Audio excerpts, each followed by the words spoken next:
Chapter 1. Late March, 1889. Maple Grove, Kansas. Tori Henderson's hand shook as she studied the official-looking envelope. She'd held out hope the letter would never arrive, but she'd only been fooling herself. She took a deep breath to steady her nerves. Tears sprang to her eyes as she opened the envelope, slid out the paper. All laid out, very formal, very legal. She and her 4 nieces and nephews had 14 days to leave their home, at which time the bank would take possession. Homeless. Her insides shifted. Her heart sped up as a newspaper with sweat-dampened edges beckoned her from the chair near the fireplace. A large red circle, like a kiss, smack in the middle of the page. She'd used her teacher's pencil one night when she couldn't sleep. Her eyes moved away from the notice. No, she couldn't go through with that plan. At best, a crazy idea. There had to be another way. The kids had already been through so much. Yet, like a magnet, the newspaper drew her. She picked it up, read it once more, and slowly moved to the head of the stairs and shouted, "Michael, gather everyone together for a family meeting." She clutched the newspaper in one hand, the offensive letter in the other. Her mind made up, she moved to the parlor and lowered herself, then shifted, bringing her bottom into contact with a loose spring on the worn sofa. Having the responsibility of 4 nieces and nephews weighed heavily on her shoulders. Now that she'd decided, she found herself too excited to sit. She hopped up and walked to the window.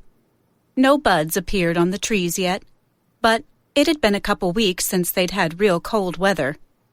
Had it been almost a month since her brother Henry's funeral? Since she'd become a parent? "I'm not going to fail these children. We're a family, and families take care of their own." Feet shuffled overhead, and the thud of a door slamming brought her out of her musings. She turned and greeted the children with a bright smile. How she wished she and her brother had been closer. The difference in their ages, and the mutual dislike between Henry and Aunt Martha, the woman who had raised her, had prevented that. If she had watched her nieces and nephews grow up, it would have been a huge help. Instead, she arrived on their doorstep the day of her brother's funeral, barely knowing which face went with what name. After spending the last few weeks here, she'd grown to love Henry's children and fully intended to do right by them. Once they were all settled on the run-down couches and chairs, her glance shifted to the 4 faces, watching her with various expressions. She forced her lips into a confident smile. "Listen to what was in the newspaper a few days ago." She had to keep her voice calm. On March 3rd, 1889, President Harrison announced the government would open the 1.9 million-acre tract of Indian Territory for settlement precisely at noon on April 22nd. Anyone can join the race for the land. She glanced up.